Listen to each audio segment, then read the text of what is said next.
Well, joining us now for more on this, our panel, which is going to consist of Emily Compagno, an attorney who is supporting Marco Rubio. Emily, thanks for being with us. Thank you so much for having me.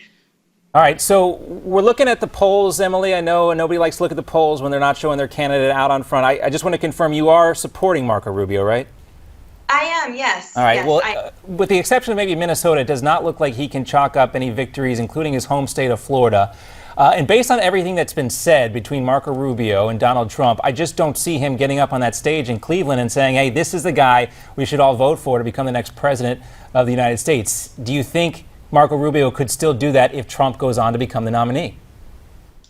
You know, I think that given the direction his platform is going right now, that seems the most unlikely situation that he'll do. I mean, granted, Chris Christie pulled a 180 and shocked certainly most of us as members of the Republican Party. But that being said, you never know. But he is right now basing his entire platform on never Trump.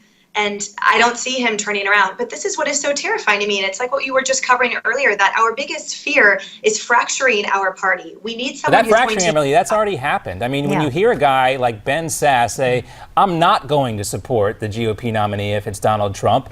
Paul Ryan's trying to do the thing that the Speaker of the House is supposed to do and say he'll support whoever he is, but he still throws that soundbite at Trump talking about bigots and the like. I think the party's already fractured. Mm-hmm. I agree with you. And, you know, taking it a step further, what about Peter Wehner, who he worked in the Bush administration, both Bush administrations, as well as Reagan. And he flat out said, I will vote for Hillary over Trump. So it terrifies me. And that's why it is so important, in my opinion, for us not to have Trump be the party nomination, because he is so polarizing. So all things aside, we cannot predict the future in terms of how everyone's going and how the conservatives are going to vote. If we elect Trump as our nomination, it's not going to happen. And here's the thing, and I tweeted about this earlier, that the vice president ticket for him would become absolutely crucial in reining in anyone who's on the fence or saying, I'm not going to vote for him. Whoever he selects would make or break those fringers. If he selects Ben Carson, that's not going to do it. Yeah, well, that's one of the options out there. Let's also bring in Scottie Nell Hughes with us right now. Scottie, thanks for being with us. I want to play a soundbite from Newt Gingrich earlier today. Let's take a listen. The scale of his victories from Massachusetts and Vermont all the way across to Alaska is going to be pretty stunning. And really, for a guy who's only been in politics for 7 months, almost unimaginable.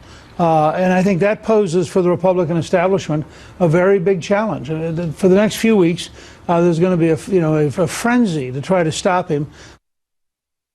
So, Scottie, let me ask you, would you disavow the GOP if they pull some tricks? Well, no, because you have to talk about what GOP are we talking about here. You know, we keep saying it's the Republican Party's against Trump. The Republican Party doesn't like Trump. I do not believe that. I think the Republican Party, the silent majority who has been literally trampled on and bullied to be quiet, are the ones that are speaking right now. Hence why we have larger voter turnout than ever before. So I think the Republican Party finally is speaking out. The question the voters are, Scottie, but the voters don't control the nomination process when you get to the convention. And those dirty tricks, the frenzy that Newt Gingrich is talking about, you know, when you hear people like Ben Sasse talking about, you know, there's got to be some other option besides Donald Trump, you know, people think this idea of a contested convention is completely out of the realm of possibility, but they might try it. I can tell you this, if the majority of people, like it looks like, go for Mr. Trump, the majority of delegates go for Trump, and the Republican leadership, the elected leadership, those elected officials that have done nothing while having control of the Congress, that have done nothing to help stop this progressive agenda of the president we have right now. If they try to pull something, I promise you, maybe it is time for the GOP to be changed or to go somewhere else. But I don't think that's the way we're going to go. I really believe that the Republican Party is going to finally listen to the voice of the people that is wanting Mr. Trump at the top of the ticket and say, you know what, we're going to make this work.